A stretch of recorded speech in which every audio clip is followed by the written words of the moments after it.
This is a moment that makes curators tremble.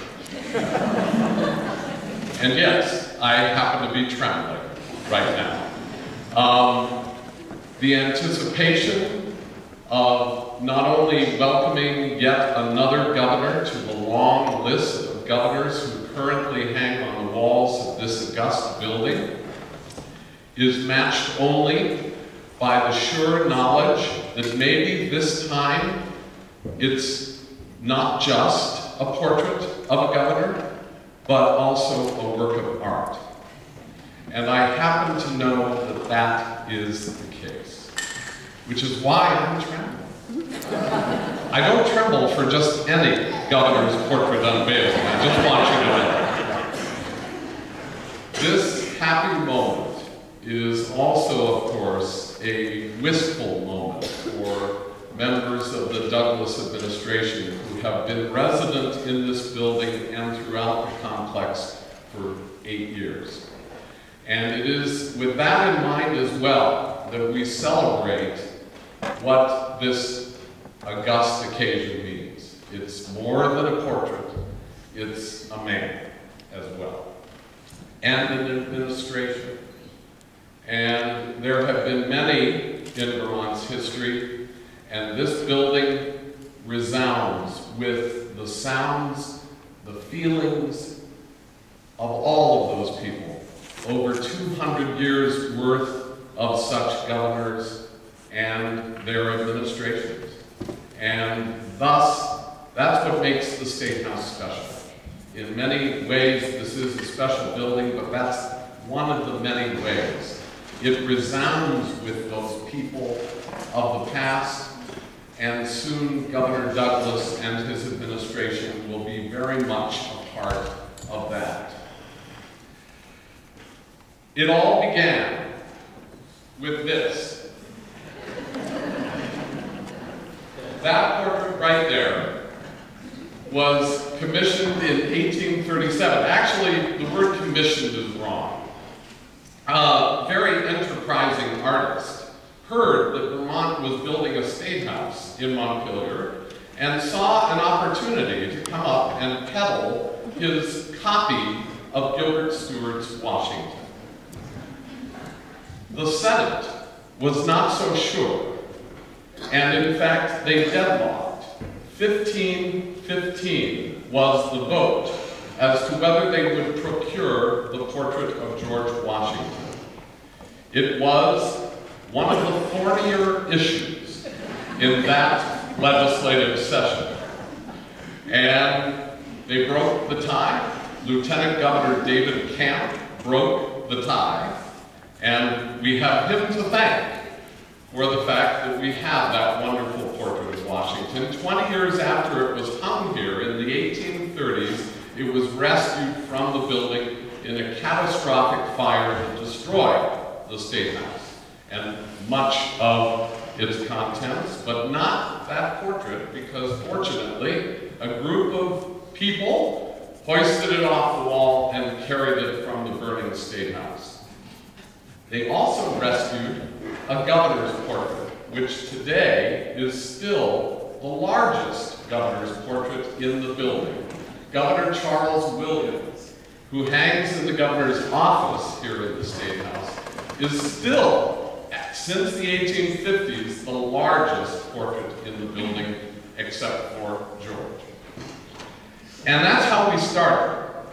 Eventually, in the late 19th century, portraits were, of course, procured for the building, but most of those were men of means.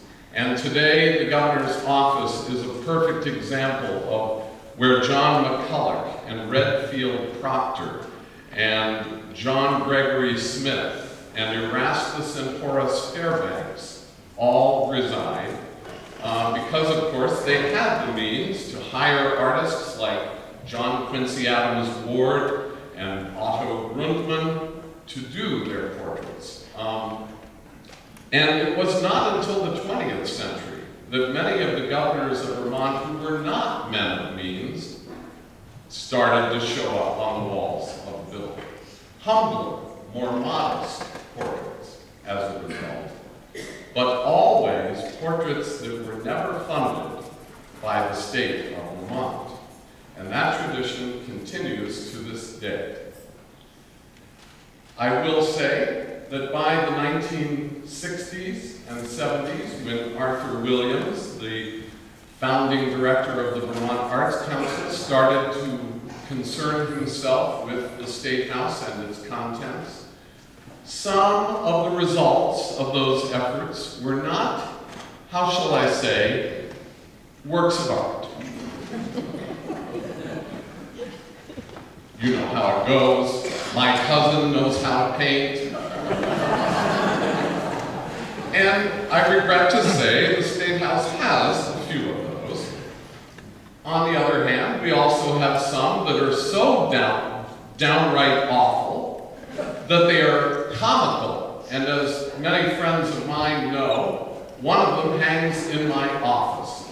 I am so fond of it. Reed Lefebvre, if any of you know the portrait of Reed Lefebvre, hung in the State House for many, many years, until we restored the building. And then he didn't fit in quite as well. And yet, he's part of what Vermont is all about, and part of our collection which we treasure.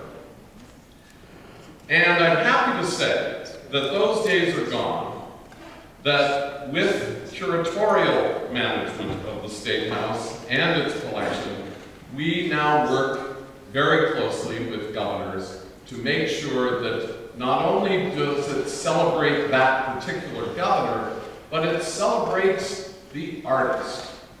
Because the artists of Vermont are the other wonderful thing that this building is filled with. And we are very, very proud of the latest effort. So, I have a few people to thank, and then I'm going to turn it over to a gentleman who is very familiar with the governor, who's going to say a few words about our latest subject. I have people to thank in the governor's office in particular, because in all my years, and it's nearly 25 now as curator, I have never worked with a staff that has been more desirous of fulfilling the goals I just voiced than this staff. It started with the team of Neil Lunderville and Tim Haber, who were, from the outset, determined to do this man justice and to also make a work of art. And never, in all of the times we've done this, had we a more appropriate group of competitors. There were, I think, as many as 10 that passed muster with me before they were ever recommended to the governor for consideration. And we've never had anything approaching that number of artists in contention for this honor. And right down to the end, it was really touch and go, because they were such a classy group of artists, and a very difficult choice awaited the governor and his staff. I want to recognize that staff beyond Neil and Tim.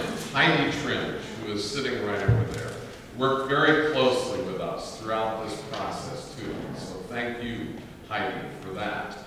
And Karen Pallas, of course, who is Tim's right hand and was there every step of the way as well. But it was a real group that kept meeting and kept determining that this would not just be an exercise in creating a portrait, that it would, in fact, result in a magnificent work of art. So, here is one of those people. Neil Lunderville has most recently served the governor as his Secretary of Administration, but he has been with him throughout the entire administration in various capacities. He is very close to the governor. He has a unique perspective on what the last 8 years have meant to Vermont, and this man, what he means to Vermont beyond those 8 years.